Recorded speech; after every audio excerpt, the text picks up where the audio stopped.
हरिओम। नमस्कार सभी को। स्वागत है आपका संस्कृत विद्या क्लासेस पर। मैं हूं राम किशन। आज हम महाकवि भारवी प्रणीत किरातार्जुनीयम महाकाव्य पढ़ेंगे। संस्कृत साहित्य में किरातार्जुनीयम महाकाव्य बृहत्तरी के अंतर्गत आता है और इसका प्रमुख स्थान है इसमें। और महाकवि भारवी अर्थ गौरव के लिए प्रसिद्ध हैं। जैसे महाकवि कालिदास हैं, वो उपमा के लिए प्रसिद्ध हैं। यथा उक्तम अस्ति उपमा कालिदासस्य भारवे अर्थगौरवम दंडिनः पदललित्य मागे संति त्रयो गुणा। तो जैसे उपमा के लिए कालिदास हैं, पदललित्य के लिए दंडी हैं, अर्थ गौरव के लिए जो अर्थ का वैशिष्ट्य प्रकट करने के लिए महाकवि भारवी प्रसिद्ध हैं। इनकी हमें एकमात्र कृति उपलब्ध होती है जो किरातार्जुनीयम है। किरातार्जुनीयम महाकाव्य की कथा महाकवि भारवी ने महाभारत के वन पर्व के 5 अध्यायों में पांडवों के वनवास के दौरान, जब पांडव वनवास में थे तो उसमें अर्जुन द्वारा अमोघ अस्त्र की प्राप्ति के लिए किरात वेशधारी शिवजी की तपस्या के फलस्वरूप पशुपात अस्त्र प्राप्त करने के लिए इस छोटे से प्रसंग को उठाकर महाकवि भारवी ने 18 सर्गों में से एक महाकाव्य का रूप दे दिया। इस महाकाव्य में मुख्य रूप से वीर रस है तथा 18 सर्ग हैं और 1030 श्लोक प्राप्त होते हैं। महाकवि भारवी का जीवन परिचय हमें दंडी विरचित अवंती सुंदरी कथा में प्राप्त होता है, जिसमें हमें ये प्राप्त होता है कि भारवी दक्षिण भारत के रहने वाले थे और विष्णुवर्धन के सभा पंडित थे। ऐसा हमें ज्ञात दंडी विरचित अवंती सुंदरी कथा के अनुसार प्राप्त होता है तथा इनके पिता का नाम श्री नीलकंठ था और माता का नाम सुशीला देवी था और पत्नी का नाम इनकी रसिकवती था। दंडी इनके प्रपौत्र माने जाते हैं और इनका जो समय है वो 7वीं शताब्दी है। पुलिकेशिन द्वितीय के शिलालेख में इनके समय की जानकारी मिलती है कि इनका समय जो 634 ईसा पूर्व के समय जो शिलालेख प्राप्त हुआ है उसमें इनकी जानकारी प्राप्त होती है।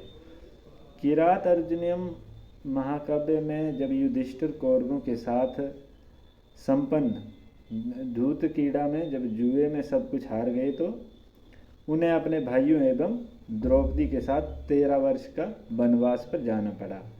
उनका अधिकांश समय वहाँ द्वैतवन में ही व्यतीत हो गया था और कष्टों से खिन्न भिन्न होने के कारण द्रौपदी युधिष्ठिर को अक्सर प्रेरित करती थी कि वह युद्ध की तैयारी करें और युद्ध के माध्यम से कौरवों से अपना राजपाट वापस लें।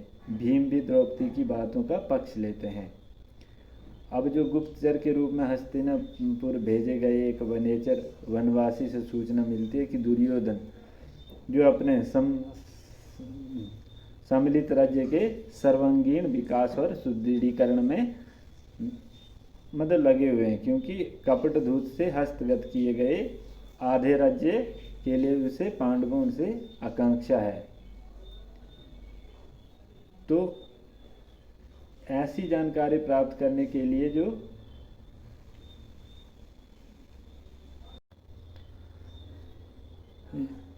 दुर्योधन की जो राज व्यवस्था है, दुर्योधन की जो राज व्यवस्था है उसको देखने के लिए युधिष्ठिर वनेचर को भेजते हैं। इस महाकाव्य में 18 सर्गों में प्रमुख जो 3 सर्ग हैं उनको पाषाण त्रयी के नाम से जाना जाता है।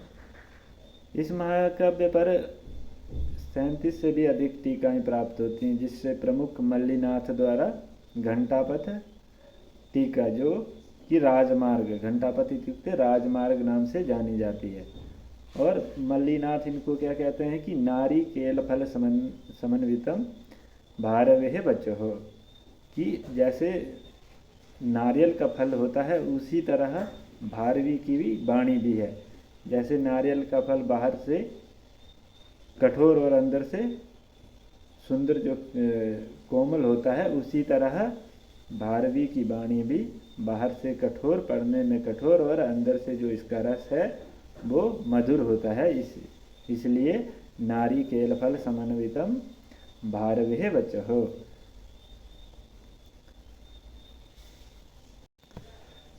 महाकवि भारवी ने किरात वेशधारी शिव तथा धनुर्धर अर्जुन दोनों को आधार बनाकर इस महाकाव्य का नाम किरात अर्जुनम रखा। इसकी व्युत्पत्ति इस प्रकार है कि किरातस्य अर्जुनस्य द्वंद्व, किरात अर्जुन्यो द्वंद्व समास तव अधिकृत्यम कृतम काव्यमिति किरात अर्जुन्यम। इससे 6 प्रत्यय करके यह आदेश होकर के किरात अर्जुन्यम ऐसा होता है। आइए प्रारंभ करते हैं इस महाकाव्य का मंगलाचरण। 3 प्रकार का मंगलाचरण होता है, आशीर्वादात्मक, नमस्कारात्मक और वस्तु निर्देशात्मक। संपूर्ण इस जो पहला सर्ग है इसमें वंशज छंद है, अंतिम में मालनी, अंतिम श्लोक में मालनी छंद है और बाकी सब में वंशज छंद प्राप्त होता है। तो क्या कहते हैं मंगलाचरण में कि श्रियः कुरुणाम अधिपस्य पालनीम प्रजासु वृत्तिम यमयुक्त वेदितुम सवर्ण लिंगी विदिता समाययो युधिष्ठिरम द्वैतवने वनेचरः। श्रियः कुरुणाम अधिपस्य पालनीम प्रजासु वृत्तिम यमयुक्त वेदितुम सवर्णलिंगी विदिता समाययो युधिष्ठिरम द्वैतवने वनेचरः। अन्वय में क्या कह रहे हैं कि कुरुणाम अधिपस्य श्रियः पालनीम प्रजासु वृत्तिम वेदितुम यम अयुक्तः सवर्णलिंगी वनेचरः विदितः सन द्वैतवने युधिष्ठिरम समाययो। कि क्या कह रहे हैं कि कुरुणाम अर्थात कुरु जनपद के जो अधिपस्य, जो उसके राजा हैं दुर्योधन की, जो श्रियः राजलक्ष्मी का पालनिम, जो पालन करने वाले, प्रजासु और प्रजा के प्रति, वृत्तिम कैसा व्यवहार हो, व्यवहार, वेदितुम जानने के लिए, यम जिसे, अयुक्तः जिसे नियुक्त किया था, सह वह कौन, वर्णलिंगी ब्रह्मचारी वेशधारी में, वनेचर वन में विचरण करने वाला, विदितः सन विदित होकर जान करके, द्वैतवने द्वैतवन में, युधिष्ठिरम युधिष्ठिर के पास, समाययो लौट आया। क्या कह रहे हैं कि कुरु जनपद के स्वामी की, राजलक्ष्मी के रक्षक दुर्योधन के राजाभिषेक व्यवहार को जानने के लिए युधिष्ठिर ने जिसे नियुक्त किया था वह ब्रह्मचारी का वेश धारण करने वाला वनेचर सारा वृतांत जानकर द्वैतवन में युधिष्ठिर के पास आया। क्या हुआ था कि दूत क्रीड़ा में पराजित होने के पश्चात युधिष्ठिर अपने भाइयों को तथा द्रौपदी के साथ द्वैतवन में जाकर रहने लगे थे और युधिष्ठिर ने दुर्योधन की राज व्यवस्था को जानने के लिए वनेचर को, जो ब्रह्मचारी का रूप धारण करके, जिसने ब्रह्मचारी का रूप धारण किया था, उसको दुर्योधन के राजपाठ को देखने के लिए, प्रजा के साथ दुर्योधन कैसा व्यवहार कर रहा है वह देखने के लिए, कि उसके राज्य में राजलक्ष्मी सुरक्षित बनी हुई है इत्यादि बातों को जानने के लिए युधिष्ठिर ने जिस व्यक्ति को नियुक्त किया था वह ब्रह्मचारी का वेश धारण करने वाला, वह किरात संपूर्ण वृत्तांत जानकर फिर द्वैतवन में युधिष्ठिर के पास लौट आया। अर्थात वह किरात वेशधारी ब्रह्मचारी के रूप में वहाँ जाकर सब पता लगाकर युधिष्ठिर के पास लौट आया और लौट आ करके क्या कहने लगा कि कृत प्रमाणस्य महीम महीभुजे जिताम सपत्नेन निवेदिष्यतः न विव्यथे तस्य मनो न हि प्रियम प्रवक्तुम इच्छन्ति मृषा हितैषिणः। क्या कह रहे हैं कि कृत प्रमाणस्य महीम महीभुजे जिताम सपत्नेन निवेदिष्यतः सविव्यथे तस्य मनो न हि प्रियम प्रवक्तुम इच्छन्ति मृषा हितैषिणः। अन्वय में क्या कह रहे हैं कि कृत प्रमाणस्य सपत्नेन न जिताम महीम महीभुजे निवेदिष्यतः तस्य न विव्यथे ही हितैषिणः मृषा प्रियं प्रवक्तुं न इच्छन्ति कि कृत प्रमाणस्य अर्थात प्रमाण करने वाले, नमस्कार करने वाले, सपत्नेन शत्रु के द्वारा, उनके शत्रुओं के द्वारा जिताम जो जीती हुई, महीम पृथ्वी के संबंध में, भूमि के बारे में, महीभुजे अर्थात राजा युधिष्ठिर के निवेदिशतः निवेदन करने वाले, तस्य उस गुप्तचर की रात का मन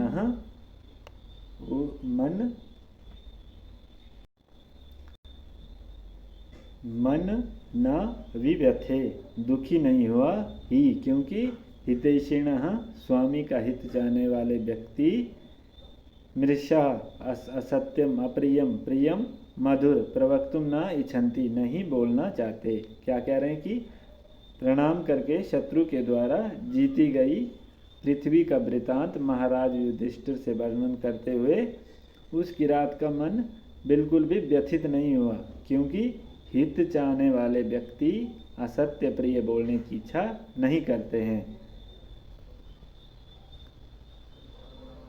आगे क्या कह रहे हैं कि विदिशाम विघाताय विधातुम इच्छतो रहस्यम अनुज्ञाम अधिगम्य भूभृतः ससोष्टव उदार्य विशेषशालनिम विनिश्चितात् अर्थम इति वाचम आदते। क्या कह रहे हैं कि विदिशाम विघाताय विधातुम इच्छतो रहस्यम अनुज्ञाम आदिगम्य भूभृतः ससोष्टव उदार्य विशेषशालिनीम विनिश्चित अर्थम इति वाचम आदते। अन्वय में क्या कह रहे हैं कि स विदिशाम विघाताय विधातुम इच्छतः भूभृतः अनुज्ञाम अधिगम्य रहस्यी सौष्ठव औदर्य विशेषशालिनीम विनिश्चित अर्थम इति वाचम आदते।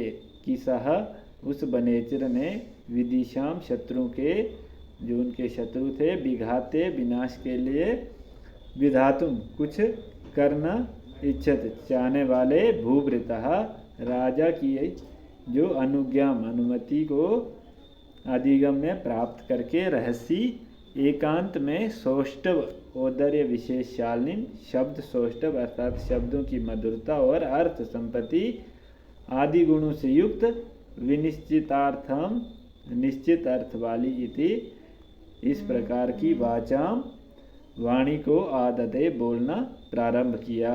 क्या कह रहे हैं कि उस बनेचर ने शत्रु को विनाश करने की इच्छा वाले राजा युधिष्ठिर की अनुमति पाकर एकांत में शब्द सौष्ठव और अर्थ संपत्ति आदि गुणों से युक्त तथा निश्चित अर्थ वाले इस प्रकार के वचन बोलना प्रारंभ किए।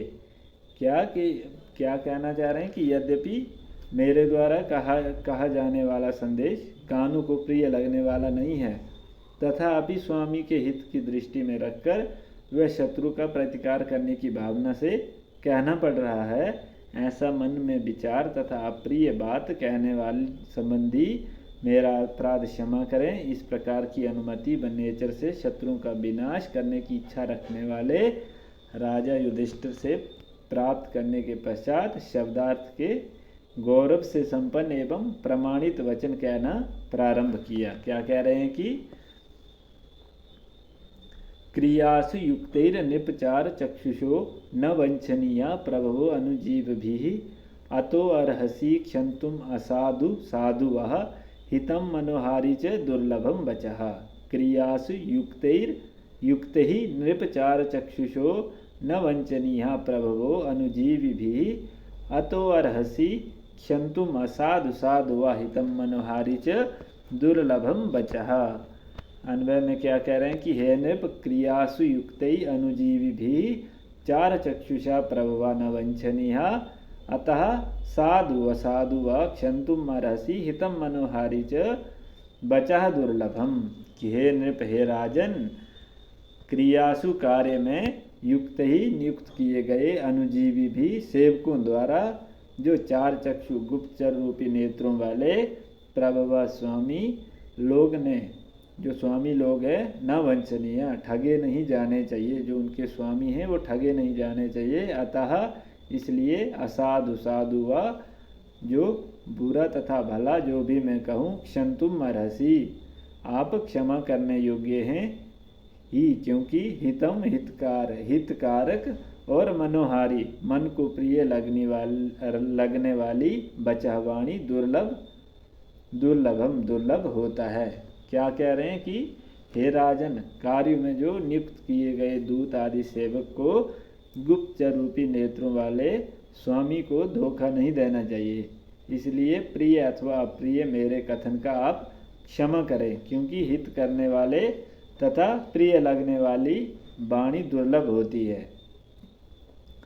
कहने का तात्पर्य क्या है कि कार्य में जो नियुक्त सेवकों का कर्तव्य होता है कि वे स्वामी के साथ कभी छल कपट का व्यवहार न करें, और राजाओं के नेत्र तो उनके गुप्तचर होते हैं, अतः अपने स्वामी को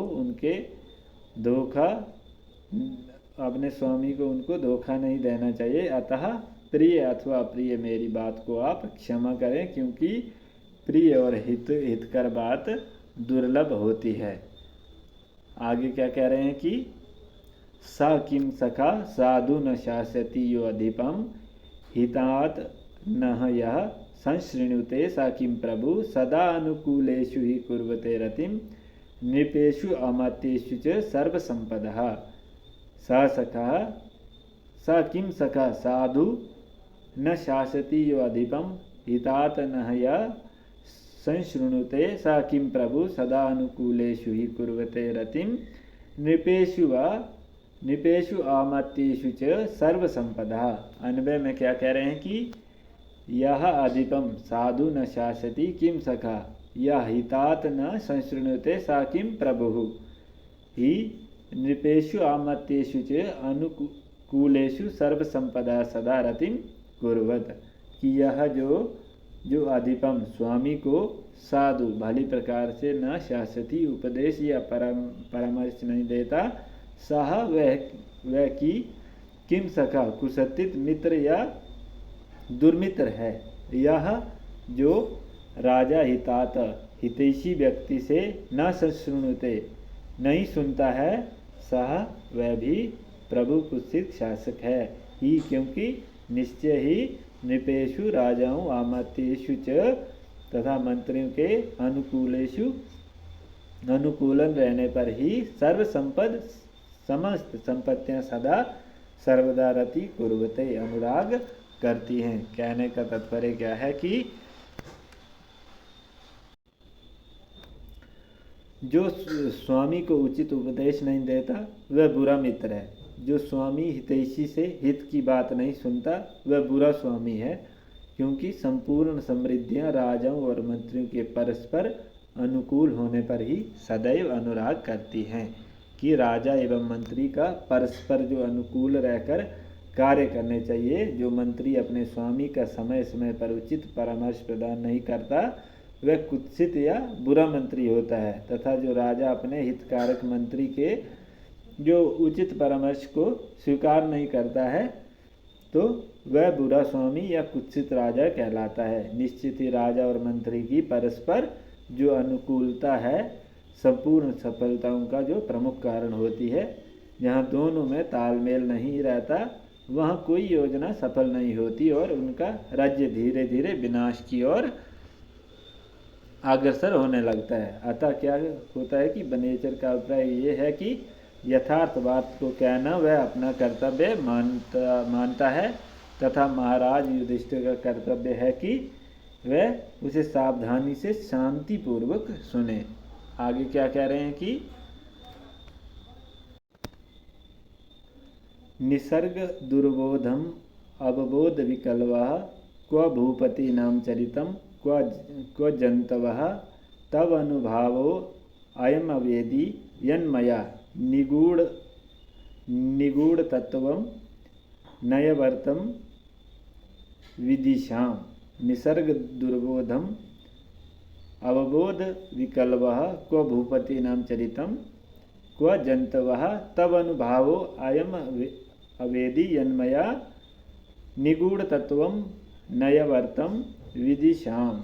अन्वय में क्या कह रहे हैं कि निसर्ग दुर्बोधम भूपति नाम चरितम क्व अवबोधा विकल्वः जंतुवः क्वः निगूढ़ तत्वम विद्विषाम नयवर्तम यत मया वेदी तत् अयम तब अनुभावः।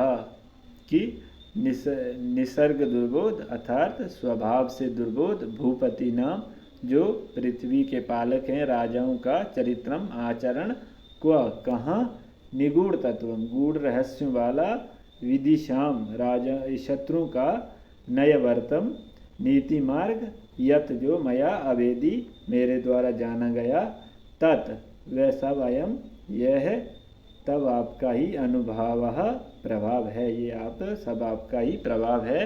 कि किरात विनम्रता प्रकट करता हुआ क्या राजा युधिष्ठिर से कहता है कि कहाँ तो स्वभाव से ही दुर्बोध राजाओं का आचरण और कहाँ मेरे समान अज्ञान के कारण अशक्त प्राणी, ये सब होने पर भी जो मैं आपके शत्रु के गूढ़ तत्व वाले नीति मार्ग को जान सका हूँ, यह सब आपका ही प्रभाव है।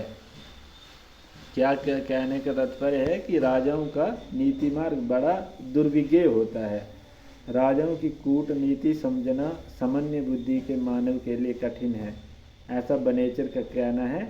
फिर भी मैंने दुर्योधन जैसे नीति कुशल एवं कपटपूर्ण व्यवहार करने वाले जो शत्रु का जो नीति मार्ग जाना है, ये सब आपकी कृपा का ही फल है, मेरी बुद्धि कौशल नहीं है। अर्थात नीति मार्ग को जानने का श्रेय बनेचर स्वयं न लेकर युधिष्ठिर को ही प्रदान करते हैं। कि बनेचर के कथन का आशय ये है कि दुर्योधन की शासन व्यवस्था को लेकर जो कुछ कह रहा है वह अच्छी तरह जानने पर ही कह रहा है। इसका कथन वृतांत कर्म कठोर प्रलाप नहीं है। आज की कक्षा के लिए इतना। धन्यवाद।